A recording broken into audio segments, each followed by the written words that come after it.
ಮಾಡಿಕೊಂಡಿದ್ದಾರೆ। ಆ ಕುರಿತ ಒಂದು ವರದಿ ಇದೆ, ಬನ್ನಿ ನೋಡ್ತಾ ಹೋಗೋಣ।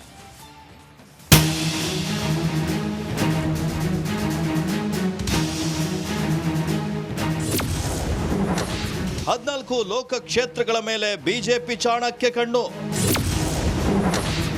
ಲಿಂಗಾಯತರ ಕೋಟೆಗೆ ಅಮಿತ್ ಶಾ ಭರ್ಜರಿ ಎಂಟ್ರಿ। ಕಾಂಗ್ರೆಸ್ ವಿರುದ್ಧ ಕೇಂದ್ರ ಸಚಿವ ನೇಹಾಸ್ತ್ರ ಪ್ರಯೋಗ। ಎರಡನೇ ಹಂತದಲ್ಲಿ ಮತದಾನ ನಡೆಯುವ ಕ್ಷೇತ್ರಗಳಲ್ಲಿ ಚುನಾವಣಾ ಕಾವು ಜೋರಾಗಿದೆ। 14 ಲೋಕಸಭಾ ಕ್ಷೇತ್ರಗಳ ಕಬ್ಜಾಗೆ ಘಟಾನುಘಟಿಗಳು ಕಾಲಿಗೆ ಚಕ್ರ ಕಟ್ಟಿಕೊಂಡವರಂತೆ ಮತ ಶಿಕಾರಿಯನ್ನ ನಡೆಸ್ತಾ ಇದ್ದಾರೆ। ಲೋಕ ಅಖಾಡಕ್ಕೆ ಮತ್ತೆ ಬಿಜೆಪಿ ಚಾಣಕ್ಯ ಅಮಿತ್ ಶಾ ಎಂಟ್ರಿ ಕೊಟ್ಟಿದ್ದಾರೆ। ಇಂದು ಲಿಂಗಾಯತರ ಕೋಟೆಗಳಲ್ಲಿ ಮತ ಬೇಟೆಯನ್ನ ನಡೆಸಲಿದ್ದಾರೆ। ಕರುನಾಡಲ್ಲಿ ಚಾಣಕ್ಯನ ಅಬ್ಬರ ಜೋರಾಗಿದ್ದು ಅಮಿತ್ ಶಾ ಭರ್ಜರಿ ಮತ ಶಿಕಾರಿಯನ್ನ ನಡೆಸಲಿದ್ದಾರೆ। ಹಾಗಾದ್ರೆ ಬಿಜೆಪಿ ಚಾಣಕ್ಯನ ರಾಜ್ಯ ಶಿಕಾರಿ ಹೇಗಿರುತ್ತೆ ಅನ್ನೋದನ್ನ ನೋಡೋದಾದ್ರೆ,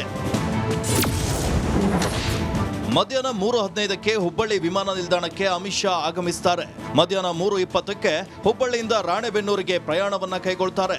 ಸಂಜೆ 5:30ಕ್ಕೆ ರಾಣೆಬೆನ್ನೂರಿನಿಂದ ವಾಪಸ್ ಹುಬ್ಬಳ್ಳಿಗೆ ಬರ್ತಾರೆ। ಸಂಜೆ 5:45ಕ್ಕೆ ಹುಬ್ಬಳ್ಳಿಯ ನೆಹರು ಮೈದಾನದಲ್ಲಿ ಬಹಿರಂಗ ಸಭೆಯಲ್ಲಿ ಭಾಗಿಯಾಗ್ತಾರೆ। ಅದಾದ ನಂತರ 6:45ಕ್ಕೆ ಬಹಿರಂಗ ಸಮಾವೇಶ ಮುಕ್ತಾಯವಾಗುತ್ತೆ। ಅಲ್ಲಿಂದ 7:10ಕ್ಕೆ ಹುಬ್ಬಳ್ಳಿಯಿಂದ ಹೈದರಾಬಾದ್ಗೆ ಅಮಿತ್ ಶಾ ಪ್ರಯಾಣವನ್ನ ಬೆಳೆಸಲಿದ್ದಾರೆ।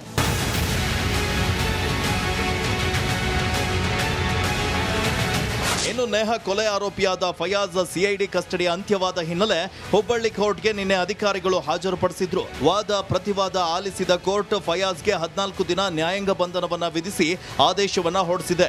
ಲೋಕ ಸಮರದಲ್ಲಿ ಕೇಸರಿ ಬಾವುಟ ಹಾರಿಸಲು ನೇಹಾಸ್ತ್ರ ಪ್ರಯೋಗಕ್ಕೆ ಬಿಜೆಪಿ ಮುಂದಾಗಿದೆ। ಇದು ವರ್ಕೌಟ್ ಆಗುತ್ತಾ ಅನ್ನೋದನ್ನ ಕಾಲವೇ ನಿರ್ಧರಿಸಲಿದೆ। ಪ್ರಕಾಶ್ ಹಿರೇಮಠ್, ರಿಪಬ್ಲಿಕ್ ಕನ್ನಡ, ಹುಬ್ಬಳ್ಳಿ। ಗಂಗಾವತಿ ಕಾಂಗ್ರೆಸ್ನಲ್ಲಿನ ಅಸಮಾಧಾನದ ಹೊಗೆ ರಾಜ್ಯದಲ್ಲಿ ಸಾಕಷ್ಟು ಸದ್ದು ಮಾಡಿತ್ತು।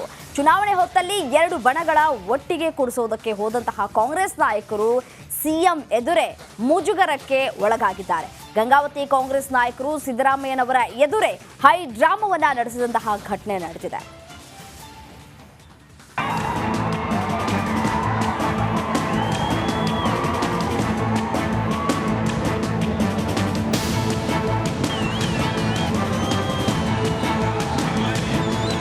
ಸಿಎಂ ಎದುರೇ ಕಾರ್ಯಕರ್ತರ ಹೈಡ್ರಾಮಾ, ಕುರ್ಚಿ ಮೇಲೆತ್ತಿ ಮುಖಂಡರ ಆಕ್ರೋಶ, ಮೈಕ್ ಬಳಿ ಕಾಂಗ್ರೆಸ್ ನಾಯಕರ ಟಾಕ್ ಫೈಟ್, ಸಿದ್ದರಾಮಯ್ಯ ಸಮಾಧಾನ ಪಡಿಸಿದ್ರು ಡೋಂಟ್ ಕೇರ್, ಶಿವರಾಜ್ ದಂಗಡಿಗೆ ಆವಾಜ್।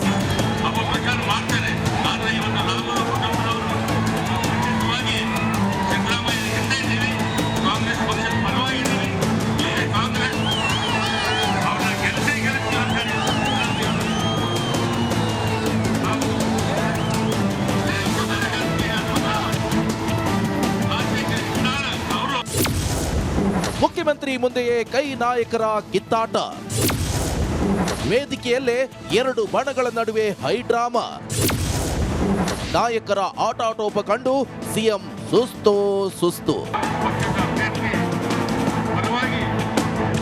ವಿಧಾನಸಭಾ ಚುನಾವಣೆಯಲ್ಲಿ ಇಕ್ಬಾಲ್ ಅನ್ಸಾರಿ ಸೋಲು ಕಂಡಿದ್ದೇ ತಡ ಗಂಗಾವತಿ ಬ್ಲಾಕ್ ಕಾಂಗ್ರೆಸ್ ಒಡೆದ ಮನೆಯಾಗಿದೆ। ಅನ್ಸಾರಿ ಸೋಲಿಗೆ ಗಂಗಾವತಿ ಕಾಂಗ್ರೆಸ್ ನಾಯಕರೇ ಕಾರಣ ಅಂತ ಅನ್ಸಾರಿ ಕೆಂಡ ಕಾರ್ತಿದ್ದಾರೆ। ಈ 2 ಬಣಗಳ ಮುನಿಸು ಶಮನಕ್ಕೆ ರಾಜ್ಯ ನಾಯಕರು ಹರಸಾಹಸ ಪಡ್ತಿದ್ದಾರೆ। 2 ಬಣಗಳ ನಡುವಿನ ಕಿತ್ತಾಟಕ್ಕೆ ತೇಪೆ ಹಚ್ಚಲು ಬಂದಿದ್ದ ಸಿಎಂ ಸಿದ್ದರಾಮಯ್ಯ ಮುಂದೆ ನಾಯಕರು ಕಿತ್ತಾಡಿಕೊಂಡಿದ್ದಾರೆ।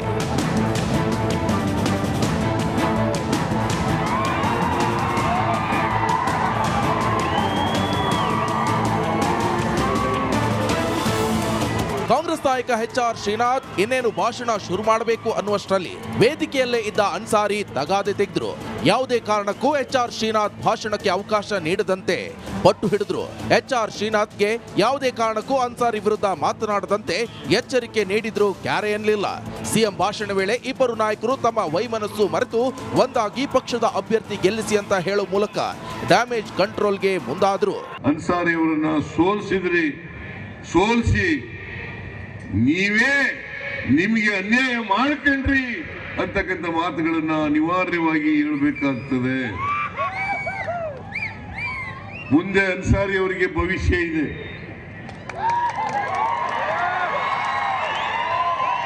ಅನ್ಸಾರಿಯವರಿಗೆ ಭವಿಷ್ಯ ಇದೆ. ಅದರಿಂದ ಅನ್ಸಾರಿಯವರಿಗೆ ಶಕ್ತಿ ಕೊಡಬೇಕಾದ್ರೆ ನೀವೆಲ್ಲರೂ ಕೂಡ ನಮ್ಮ ಪಕ್ಷದ ಅಭ್ಯರ್ಥಿಗೆ ಆಶೀರ್ವಾದ ಮಾಡಿ ಕಳಿಸ್ತಕ್ಕಂಥ ಕೆಲಸವನ್ನು ಮಾಡಬೇಕು. ಪಕ್ಷದ ಅಭ್ಯರ್ಥಿ ಪರ ಮತಯಾಚನೆಗೆ ಬಂದ ಸಿಎಂ